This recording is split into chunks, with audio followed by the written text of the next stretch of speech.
Olá, queridos alunos, tudo bem com vocês? Espero que estejam todos bem felizes. Eu sou a professora Risonilde Araújo, professora de língua portuguesa. Estou feliz de estar mais um dia com vocês. Vamos ao objeto de conhecimento, da aula 26. Então, qual o objeto de conhecimento da aula 26? Conhecimentos das funções sintáticas dos elementos textuais, linguística textual, concordância e regência verbal e nominal, detalhamento, leitura e análise de textos em diferentes linguagens e gêneros na percepção de aspectos sintáticos, estrutura e ordem dos constituintes discursivos nos processos de coordenação e subordinação de orações, concordância e regência com o objetivo de ampliar a compreensão da ação comunicativa nos diferentes campos de atuação social e diversas mídias. Então é isso aí, vamos à nossa aula.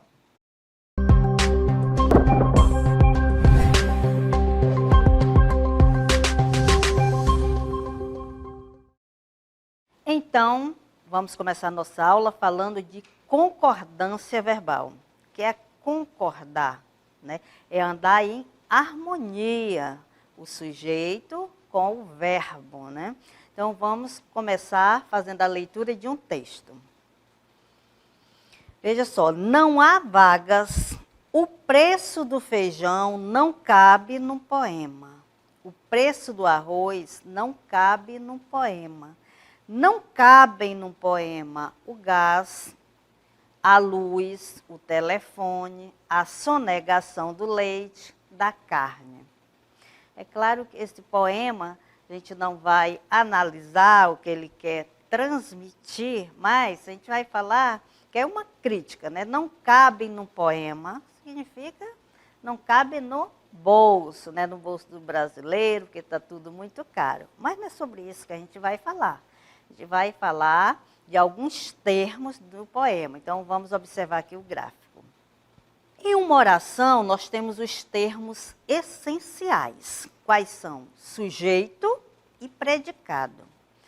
Aí nós temos lá, das orações que nós tiramos lá do poema, o preço do feijão, predicado, não cabe no poema. Sujeito, o preço do arroz, predicado, não cabe no poema. C, o gás, a luz, o telefone, a sonegação do leite, da carne, não cabem num poema. Então, veja que tem alguns verbos aí em destaque, né? Então, verifique que o sujeito, aí o preço do feijão, está concordando com o verbo lá do predicado. Cabe. O preço do arroz, que é o sujeito, está concordando com o predicado, com o verbo que está lá no predicado, cabe. Por quê? Né, a gente já vai analisar e dizer qual é a pessoa e por que que está no singular e no plural. O gás, a luz, o telefone, a sonegação do leite, da carne, veja que está concordando com o verbo aí, cabem, né? Então, tem dois verbos no singular e um verbo no plural. Por que que isso acontece? Então, a gente vai verificar, né, esta situação aí no quadro para vocês visualizarem melhor. Então, vamos ver aí o sujeito, a classificação, a pessoa verbal, o verbo, né, a que se refere. Então, o sujeito, o preço do feijão, aí nós temos o sujeito simples. Você vai ter, né, somente um núcleo. E a pessoa verbal a quem se refere, que é ele, né, o preço do feijão. Eu posso substituir pelo pronome ele, que está em terceira pessoa do singular. E o verbo cabe, né, ele está na terceira pessoa. Qual é a pessoa verbal? A pessoa verbal que se refere é a terceira pessoa do singular. Então, as pessoas do discurso, né, para a gente lembrar, quem são as pessoas do discurso? Eu, tu, ele, nós, vós, eles. Então, a gente diz que nós temos 3 pessoas, né? Eu, tu, ele, singular, nós, vós, eles, plural. Então, toda vez que falar em pessoa do discurso, a gente vai estar falando da primeira pessoa, segunda, terceira. Eu, tu, ele, nós, vós, eles. Então, vamos voltar ao quadro. Então, veja que, da letra A, o sujeito é simples, portanto, o verbo está na terceira pessoa do singular, porque ele está concordando com o sujeito simples. O preço do arroz também o sujeito é simples, então ele vai concordar com o verbo também na terceira pessoa do singular. Então, o preço do arroz não cabe num poema. Veja a diferença para o exemplo aí da letra C, que é o gás, a luz, o telefone, a sonegação do leite, da carne. Então, nós temos aí mais de um núcleo do sujeito. É um sujeito composto, então vai mudar o verbo, né? Então, o verbo ele vai se modificar, porque ele tem que concordar, né? Andar junto, em harmonia com o sujeito. A isso nós chamamos de concordância verbal. Temos a concordância nominal e também a verbal, da mesma forma, né? Vai ter essa concordância, essa harmonia. Então, a concordância verbal é a combinação de número, que é singular e plural. Se o sujeito está no singular, nós temos o verbo no singular. Se o sujeito está no plural, verbo no plural. Então, nós temos a pessoa, que é a primeira, a segunda e a terceira do discurso. E existe o verbo e o sujeito a que se refere. Então entre, né, essa concordância sempre em sujeito e o verbo. Então, a gente vai verificar aqui a regra geral. Essa regra é bem importante. Então, já anote aí. Qual é a regra geral? O verbo concorda com o sujeito em número e pessoa. Então, se eu tenho, né, o meu sujeito, eu já falei aqui, a regra geral é essa. Sujeito simples, simples porque ele só vai ter um núcleo, né? O João fez a lição. O sujeito, o João. Núcleo, João, que é aquela palavra principal do sujeito. Então, João, ele vai concordar com um verbo lá no singular, né? João fez. Tá? João e Maria, aí sim, tem 2 núcleos, João, Maria. Aí o verbo vai se movimentar para o plural, fizeram a lição. Então, temos também um exemplo aqui para mostrar para vocês. Eu falo, eu, primeira pessoa, né? Falo, o verbo também está, eu é o sujeito simples, então falo também. Ele está no singular, pessoa, o sujeito também vai o verbo. Tu falas, que é a segunda pessoa, fala ela, terceira pessoa, e falam eles. Eles, plural, verbo, também no plural.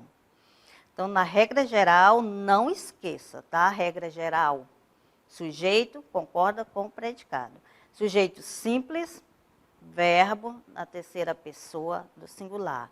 Sujeito composto, verbo na terceira pessoa do plural. Então, vamos ver aqui o sujeito, quando ele é composto, né, a regra que se dá. Quando acontece antes do verbo, o verbo vai para o plural. Então, nós temos o boi e a vaca mugem. Se estão, né, nós temos o sujeito composto, o boi e a vaca, o verbo também vai para o plural, porque estão falando de 2 núcleos, de boi, vaca. Então, o sujeito é tudo isso, o boi e a vaca. Mas quando se fala em núcleo, que é a palavra principal dentro do sujeito, é só boi, vaca, tá? Os 2 núcleos. Quando o sujeito vem depois do verbo, o verbo no plural, o verbo concorda com o núcleo mais próximo. Isso também é bem interessante. As 2 formas estão corretas. Vai né, para o plural, porque está falando de 2 núcleos, ou vai concordar com o sujeito mais próximo, o núcleo mais próximo. Cantam, isso quando o sujeito aparece depois do verbo, tá? Cantam a moça e o pássaro, cantam. A moça e o pássaro cantam. Então, sujeito composto, verbo plural. Mas eu também posso concordar com o sujeito mais próximo, o núcleo mais próximo. Canta a moça e o pássaro. Já, olha, nesse segundo exemplo aí, canta, o verbo está concordando com a moça, o núcleo mais próximo, tá? Quando se resume por tudo, nada, alguém, ninguém ou isto, verbo no singular. Veja o exemplo aí. Chefes, políticos, técnicos, nós temos um sujeito composto. Temos quantos núcleos? 3, né? Chefes, político, técnico. Mas nós resumimos por ninguém. Aí ninguém se entende, vai concordar com o ninguém. Nós resumimos, né? Então, quando se faz este resumo por tudo ou todos, então vai para o singular. E não vai concordar com o sujeito composto, entenderam? Então, vou resumir por tudo, né? Tudo isso aconteceu. Vou selecionar algumas ações, aí no final vou resumir por tudo. Então, aconteceram várias coisas, tudo isso, então o tudo vai resumir, então o verbo vai para o singular. Outra concordância, também muito interessante, é a concordância do verbo ser. Então, a gente vai analisar bem com calma, verifiquem, né, a concordância do verbo ser, que tem algumas situações, que é do nosso dia a dia, que nós utilizamos, né, em muitos momentos. Então, é interessante que a gente saiba. Então, na indicação de hora, data e distância, o verbo ser é impessoal. Quando eu falo em impessoal, é que não está ligado a nenhuma pessoa do discurso. Eu, tu, ele, nós, vós, ele. Não tem ligação nenhuma com as pessoas do discurso. Concorda com a expressão numérica mais próxima. Então, veja só. Lembrando que na indicação hora, data e distância. Então, se eu falar é 1 hora, o verbo ser está concordando com uma, né, que é a expressão numérica mais próxima. Agora, a expressão numérica passa a estar a ser 3, é mais de 1, né? Mais de uma, então são 3. Vai concordar o verbo ser com a expressão numérica 3. Então, são 3 horas. Também, né, vai concordar com a data, né? É 1º de maio. Se é primeiro, né, eu vou concordar, vai ser o verbo no singular. É 1º de maio. Mas, ó, são 3 de maio. Né, já não é mais primeiro. 2, 3, aí são 3, são 4, são 5 de maio. Então, vai sempre concordar com a expressão numérica mais próxima, tá? Agora, atenção, na indicação de data, o verbo ser pode concordar no singular com a ideia de dia. Eu posso falar 3 de maio. E fica subentendido que eu falei, é dia 3 de maio. É por isso que aí o verbo está no singular, porque está concordando com dia e não mais com 3. Compreenderam a diferença? Lá em cima está dizendo que são 3, que concorda com 3. Aí vai para o plural. Mas eu posso dizer também, hoje é dia 3 de maio. Ou deixar subentendido, se verificar que tem um 3 de maio, já, né, sabe-se que ele está ali oculto, mas ele existe porque ele concordou o verbo ser no singular com dia. Tudo bem até aí? Na indicação de quantidade, preço, medida, na quantidade, né, de preço, medido, o verbo ser também no singular. Veja só, 15 quilos é muito e não são muito. Tá concordando com a quantidade, tá? Preço ou medida. Então, R$100 é pouco. Também no singular. 3 metros é menos do que preciso. Também vai concordar que a medida, o verbo ser fica no singular. 2 litros de leite é suficiente para o bolo. Né? A quantidade fica no singular. Então, gente, a gente sabe que as regras, né, são infinitas, praticamente, são muitas regras, mas tem algumas que já dá para ficar, né? A regra geral, a regra do verbo ser em horas, né, que sempre está concordando com o mais próximo, então tem algumas que você já pode aí gravar e utilizar no seu dia a dia de forma correta. Agora tem algumas que não ficar, né, que você não compreender, mas aí você vai pesquisar, se precisar, vai lá, porque regras gramaticais não precisa você aprender tudo, né, na mesma aula. Não, você vai conhecer, quando você precisar, você vai lá, pesquisa uma, anota, coloca lá para você estudar e vai aprendendo assim. Então, vamos continuar.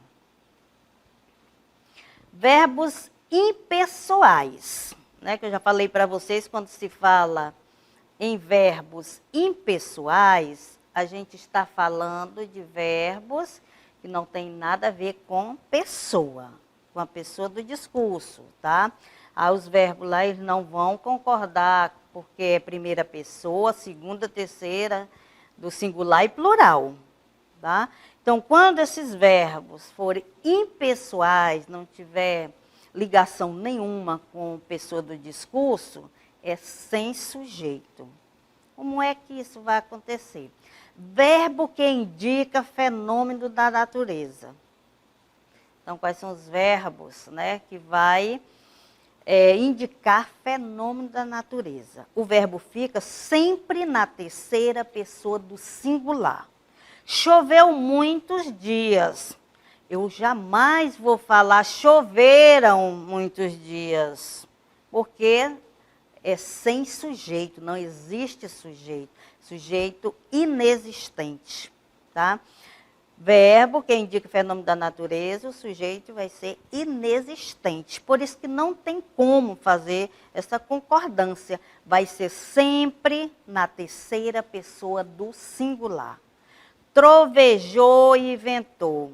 Eu não vou dizer, olha, trovejaram bastante hoje, né? Não. Vai sempre estar na terceira pessoa do plural. Trovejou, ventou. Ou ventaram bastante, até sem lógica, né? A gente colocar esses verbos que exprimem fenômeno da natureza no plural, não existe. Sempre porque são verbos impessoais, porque não existe sujeito, eles sempre se apresentarão na terceira pessoa do singular. Olha só, o verbo fazer no sentido de tempo. O verbo fica sempre na terceira pessoa do singular. Faz 10 anos que a conheço. Né? Claro que a gente já ouve muita gente falar dessa maneira. Fazem por causa do 10. Mas veja que no sentido de tempo, ele não vai para o plural, ele só fica no singular, é impessoal, porque não tem sujeito. Então, faz 10 anos que a conheço, faz 10 anos que saí daquele lugar, faz 10 anos que não estudo. Então, tudo isso vai sempre estar no singular. Faz muito calor, né? Então, faz muito calor, também não existe sujeito aí. Não pode dizer fazem muito calor. Quem fazem? Né? Não existe. Então, por isso, no singular, sempre no singular. O verbo haver, no sentido de existir, ou tempo decorrido, também o sujeito é inexistente. Esse tempo decorrido é tempo passado.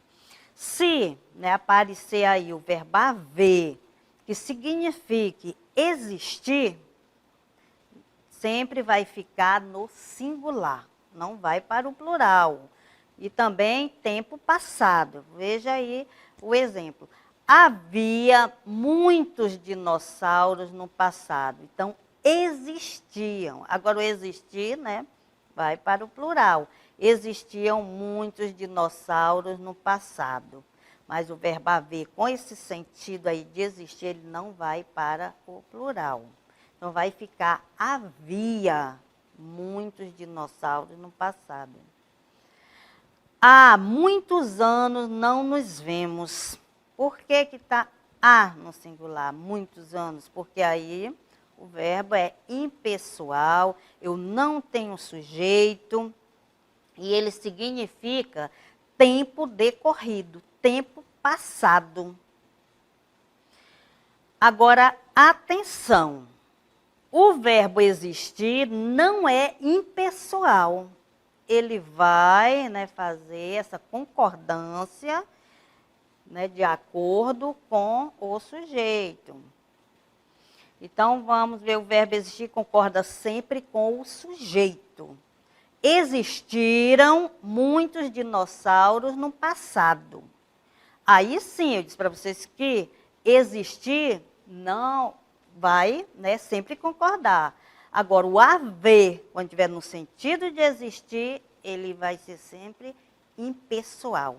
Ele não vai ter essa ligação, essa concordância com nenhuma pessoa, porque não existe sujeito quando o verbo, existe uma frase com verbos, né, impessoais, como o que nós já citamos aí, os que exprimem fenômeno da natureza, o verbo haver com sentido de existir, o verbo haver no sentido de...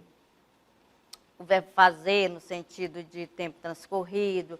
Então, esses tipos de verbos, eles são impessoais porque não existe o sujeito. Agora, a gente vai fazer a análise aqui de um texto, tá? E a gente vai fazer as concordâncias necessárias. Abelhas vivem em grupo. Então, veja só. A abelha é um inseto voador que produz cera e mel a partir do néctar e do pólen que recolhe das flores. Existem cerca de 20 mil espécies de abelhas. A rainha é a única abelha que se alimenta de geleia real e põe entre 2.000 e 3.000 ovos por dia. As outras se alimentam do mel que fabricam. As abelhas vivem em comunidade nas colmeias, pode passar, depois a gente volta, que são formadas por favos. O zangão fecunda a rainha e as operárias cuidam dos ovos, constroem os favos e produzem o mel. Grande quantidade de picadas de abelhas podem causar dor, irritação ou até a morte de pessoas alérgicas. É aconselhável não mexer com as abelhas. Então, vamos retomar no início do texto, para a gente fazer, né, essa análise do texto do sujeito com o verbo, concordando. Então, a abelha é um inseto voador que produz cera e mel. Veja só, a abelha é o sujeito. Nós temos aí o sujeito simples. Qual é o núcleo desse sujeito? Abelha. O sujeito todo é a abelha, né? Mas o núcleo é só a abelha, que está concordando com o verbo aí no singular, é, do verbo ser, né? Então, é um inseto voador que produz. Quem produz também está relacionado à abelha. Se o sujeito é simples, o verbo vai, né, aparecer aí no singular. Então, a abelha é um inseto voador que produz cera e mel a partir do néctar e do pólen que recolhe das flores. Quem que recolhe? A abelha. Então, o verbo também está concordando ainda com o sujeito abelha. O sujeito simples recolhe, terceira pessoa do singular. Então, nós temos produz e recolhe verbos na terceira pessoa do singular, concordando com o sujeito abelha, a abelha, e o sujeito é simples. A rainha é a única abelha que se alimenta de geleia real e põe entre 2.000 e 3.000 ovos por dia. Veja só, os verbos alimenta, põe, está concordando com o sujeito, que é a rainha. O sujeito é simples, portanto, temos o verbo na terceira pessoa do singular. A rainha, ela, né? Eu posso dizer, ela alimenta, ela põe. Então, verbo, terceira pessoa, concordando com o sujeito simples. As outras se alimentam do mel que fabricam. As outras, quem? Né? Abelha. Só que aí as outras está no plural. Outras representando lá as abelhas, né? Então, as outras está no plural. Outras, concordando com o verbo alimentam e fabricam. Alimento e fabrico, terceira pessoa, porque as outras é sujeito concordando com o seu verbo. Plural, alimentam, plural, né? Terceira pessoa do plural. Vamos ver as outras.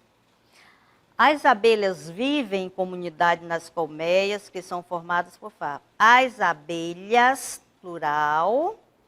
Então, nós vivem, está concordando com abelhas, né? Está no plural.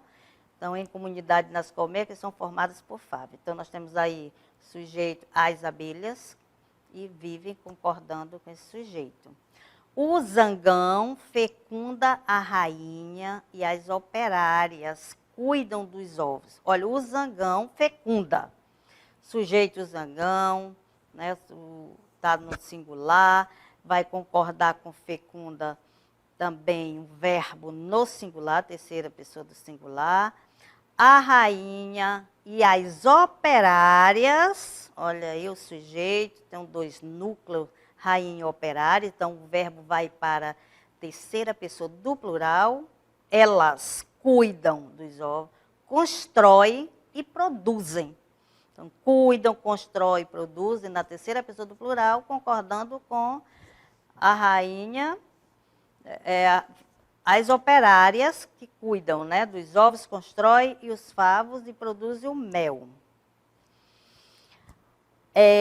Grande quantidade de picadas de abelha pode causar dor e irritação ou até a morte de pessoas alérgicas. É aconselhável não mexer com as abelhas. Então, isso aí é uma dica interessante para quem tem acesso, né, e cuidam, criam abelhas.